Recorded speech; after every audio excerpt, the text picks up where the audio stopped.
প্রায় 6.5 লক্ষ টাকা খরচ করে আমার বাবা আমাকে বিয়ে দিয়েছে। বাবাকে আমি মোবাইল করলাম, বললাম বাবা কেমন আছো? বাবা বলল ভালো আছি, তোর বাড়িতে ইফতারি দিয়ে পাঠিয়েছি, রোজা তো তোর শ্বশুর শাশুড়িরা কিছু বলল? তখন আমি বললাম বাবা আমার ফুফু শাশুড়ি বলেছে ইফতারি কম হয়েছে। তো বাবা বলল আরেকবার বেশি করে দেব, এবার চালিয়ে নে মা। আমি বাবাকে বললাম বাবা সামনে ঈদ আসতেছে, ফুফু শাশুড়িরা বলল তুমি তাদের ঈদ মার্কেট করে না দিয়ে তাদেরকে 30,000 টাকা দিলেই চলবে। তখন আমি এই কথাটা বলে চুপ হয়ে গেলাম। তখন আমার বাবা বলল সমস্যা নাই মা, আমি দিয়ে দেব, তুই সুখে থাক, এটাই আমি চাই। বাস ফোন কেটে দিলাম। তারপর কিছুক্ষণ পরে বাবাকে আবার ফোন দিলাম এবং বললাম বাবা কোরবানি ঈদ, ঈদের পরে আবার কোরবানি ঈদ, তুমি গরু না দিলে আমাদের বাসার সবাই আমাকে খোঁটা দিবে, গরুর ব্যবস্থাও করে রেখো। এই বলে আমি আমার ফোন কেটে দিলাম। কিছুক্ষণ পর বাবার কাছে চলে এলো আমার ছোট ভাই। সে বলল বাবা আমার সামনে সেমিস্টার ফাইনাল, 20,000 টাকা না হলে আমার সেমিস্টার ফাইনালের পরীক্ষা আমি দিতে পারবো না, দ্রুত ব্যবস্থা না করলে আমি খুব অসহায় হয়ে যাব, আমার পড়ালেখা শেষ হয়ে যাবে। বাবা বলল চিন্তা করিস না, আমি অবশ্যই সব ব্যবস্থা করে দেব। বাস বাবা এই কথা বলে বাবার রুমে চলে গেল।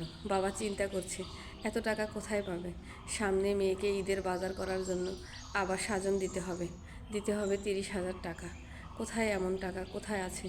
তারপর ভাবতেছে যে সামনে ঈদের পরে আবার কোরবানি, তখন দিতে হবে কম না হলেও 2-2.5 লক্ষ টাকা দামের একটা গরু, নয়তো মেয়েকে কথা শুনতে হবে, মেয়ের অশান্তি হবে। বাস যে ভাবা সেই কাজ। বাবা চুপ করে শুয়ে থাকলো, ঘাড়ের ওপর আরেকটা মেয়ে আছে, এখনও বিয়ে দেয়নি, না জানি কি হবে। এভাবে বাবা চুপ করে শুয়ে থাকলো।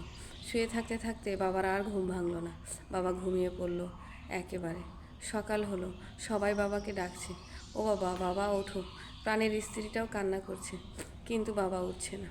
তারপর যখন অনেকক্ষণ পর বাবা উঠতে পারছে না, বাবা চতুর্দিকে সবাইকে দেখতেছে, বড় মেয়েটাও এসেছে, কান্না করছে, ছোট মেয়েটাও কান্না করছে, প্রাণের স্ত্রীও কান্না করছে, ছেলেটাও কান্না করছে, কিন্তু বাবা তো আর উঠছে না।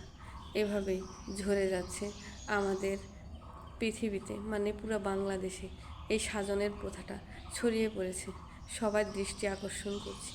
এরকম ঘরে ঘরে কত বাবারা কত মায়েরা মারা যাচ্ছে, কত কষ্ট হচ্ছে।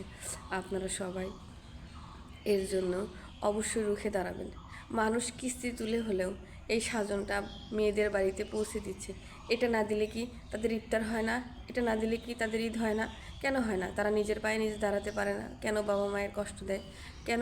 মেয়ে হয়ে জন্মিয়েছি বলে আমাদের কি কোনো কিছুই করার নেই? সবাইকে রুখে দাঁড়াতে হবে, সবাই এই সাজন প্রথার বিরুদ্ধে রুখে দাঁড়াবেন। এই জিনিসটা বেশিরভাগ চট্টগ্রাম অঞ্চলে বেশি চলে।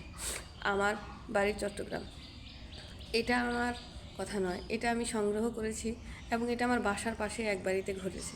এরকম বহু বাড়িতে এরকম ঘটে, এরকম কাহিনী ঘটে, এরকম কষ্ট হয়, এরকম বাবাদের মেয়েরা হারায়, বাবারা এরকম স্টক করে মারা যায়। আপনারা সবাই এরকম সতর্ক হবেন যাতে সবার বাবা মা এরকম না হয়, যাতে সবাই ভালো থাকতে পারে।